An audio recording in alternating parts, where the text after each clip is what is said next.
I'm sharing my daily personal style for winter 2020. Today I'm wearing an outfit that kind of like has colors of like holiday, and we're a little well past holiday. So I wanted to incorporate what I have, like a dark green, like a petite cardigan from, I believe, J. Crew or something like that. And then just like a silk blue blouse, kind of pushing spring, like your spring wardrobe. And then really following the trend of leather.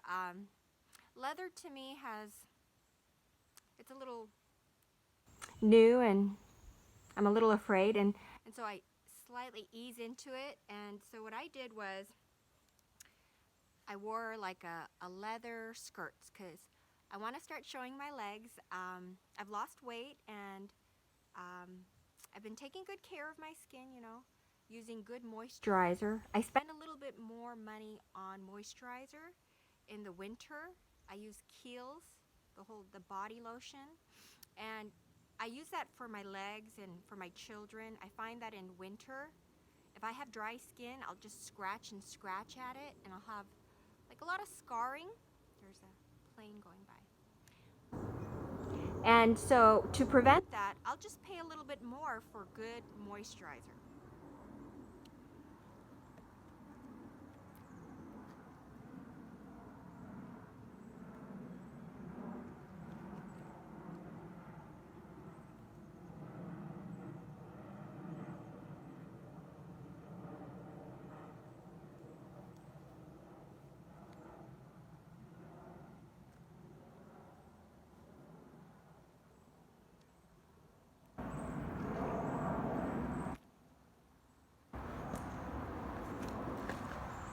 So that's my outfit, and of course I've just got my like 50-cent like clip from Sally's, and then I've got my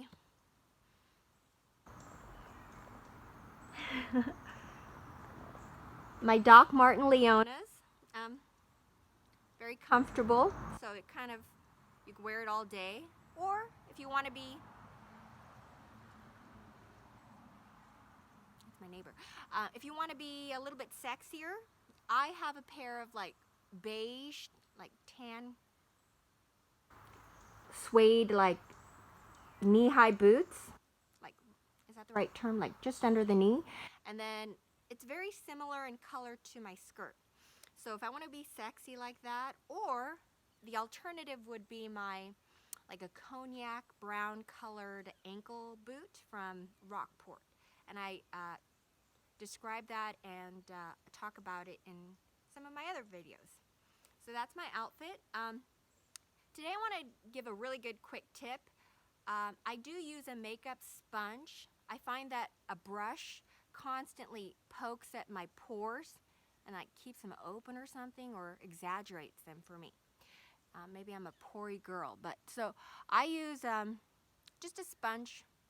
I used to use like that orange one and that green one from like Echo, and I find that the way I rinse it and use it, they break apart easily. And I've tried Morphe and a couple of other brands, and I just find the Sephora one that kind of looks like shaped like that, and it's kind of red, and it's just cheap. It works the best. It just has a good amount of squeeze. I don't like if it's too dense, because then it doesn't have a bounce. And ones that are just like a dishwash sponge, it's just too porous. But the one at Sephora, it just has the right amount of bounce.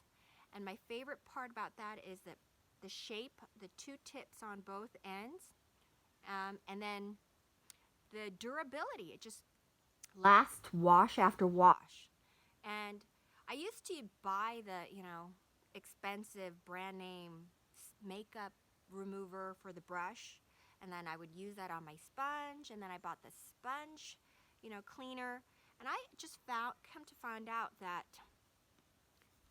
these two, this one I find at Walmart, this one you can get at like Target, or I get them in bulk at Costco. And these two, they're like for children. So I use it on my children, you know, body wash, face, hair, and then it has really good, safe ingredients supposedly for children. In addition to that,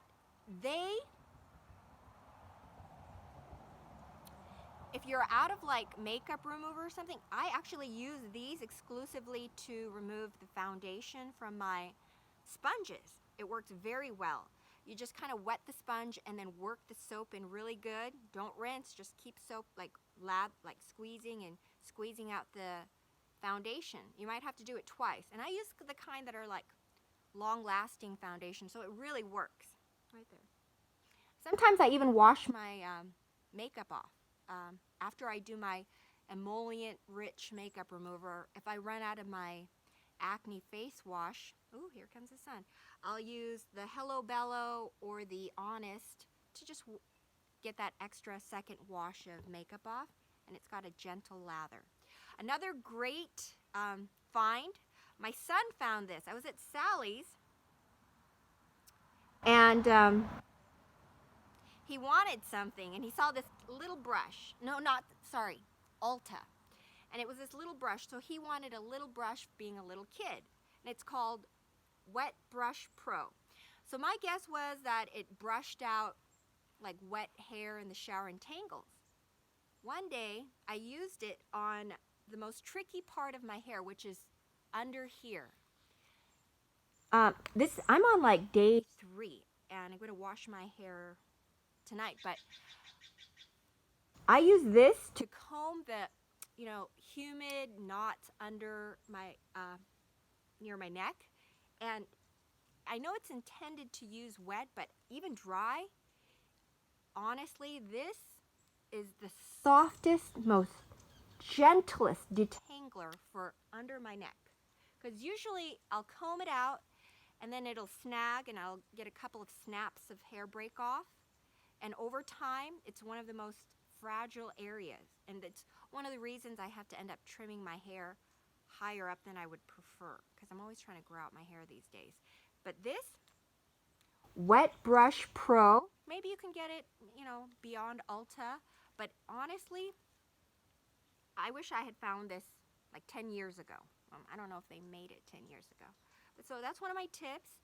And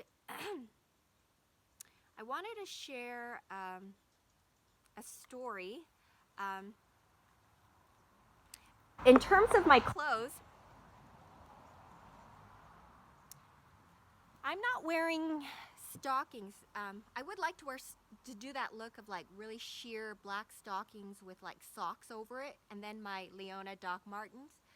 But stockings are really uncomfortable and itchy for me, and I think about them all day, like the moment that I can get in my car and literally pull them off and then put my shoes back on and drive home. So, like, I have a horror story related to stockings. Now, when I initially started dating my husband, so I would have to cross this main street to get to the building we both worked at. And I knew he was watching me, usually in the mornings. From, I think by then he had moved up to the second floor. He had switched offices. And I thought I'd do something sexy, and I went to, you know, when you first start dating, and I went to Victoria's Secret, and I got those thigh-high stockings that, like, have an adherence so they hold up. And I think I got them in small or extra small, but please be careful, because in this story, so I had a cute pencil skirt and some sort of top and some like really low heels, and I parked my car across the street, and then I started to walk across the street. Now on the other side of the street was the building my husband and I work in, and also there was a lot of construction going on the sidewalk on the ground level. And there were a whole bunch of men working, and of course I was crossing the street jaywalking, and they saw me. So I started to cross, but something happened. My stocking started to, it was the wrong size, or the adherence was off, or I put it on incorrectly. Or it could have been like I had body lotion and I shouldn't have put it there, but they started to like come down. They started to come down as I crossed the road, and I had no control. I had my purse and my bag, and they started to like come down and bunch at my ankles. So by the time I crossed the road, like on one leg, like a whole bunch of like nylon stockings had bunched at my ankle, like an 80s trend, awful, with like a mini low heel. And then the other leg, it started to fall down, but it wasn't completely like bunched at the ankle. So I mean, that was just like the worst. And all the like these men doing their construction, they see me and they see me like, I didn't think it would be appropriate to try to fix it there because my hands were full. So I rushed into the building, but it was like the worst stocking fashion faux pas. Like, and I have like a couple of other stories too. Like one time, when I was in high school, right after school, I'd have to come home and I'd have a quick minute to myself, and then I'd have to undress and shower, take a 2-minute shower, and get to my restaurant hostessing job. And so I would be like a restaurant hostess, and so I'd rip off my pants and my underwear at the same time. And then sometimes I'd wear those same jeans on another day, and what had happened was I put them on another day, not realizing my dirty underwear just was bunched up in my pants. So like I got dressed, made it into my car. By then I was in high school and of driving age, and drove all the way to school, parked in the parking lot, got my backpack, walked all the way across the parking lot into the school building, through the rotunda to my first period English class. I wasn't a very good student, and I didn't have a good reputation for attendance, or even, I just looked like a confused person. So I get to my class, and as usual, I'm in my own head, failing English, no real connections or friends in the class, and just minding my own business. You know, at that time there were not even like iPhones or anything, so you just kind of like had your own thoughts, which is kind of nice. And the guy sitting next to me, just quiet guy, I wouldn't say like a nice guy, but just a quiet guy. But so he kept saying, trying to tell me something, and I ignored him. At some point I got so irritated, I was like looked at him like irritated. What had happened was my underwear had like made it all the way to school, and then at some point when I sat down, it had fallen out of my ankle and onto the floor. And we had these desks that were like community tables, where like 6 or 7 chairs around it and multiple tables. And my teacher, in the middle of her lecture, stops and she points to my underwear on the floor, and she said, "Is that someone's panties on the floor?" Sure enough, they were my panties, my cycle panties. You know what those are, girls. And I picked them up, I put them in my backpack, zipped it up, and I put my head down, I think, for the rest of the class. So that's my 2 faux pas stories. So don't do it, ladies. Don't be like me. I mean, it ruined the day. I mean, like, sometimes it still haunts me. So I'll be pretty cautious about taking my clothes off all at once. Thanks for watching. I'm going to be doing more leather outfits this entire week coming up. So thanks for watching. Stay tuned.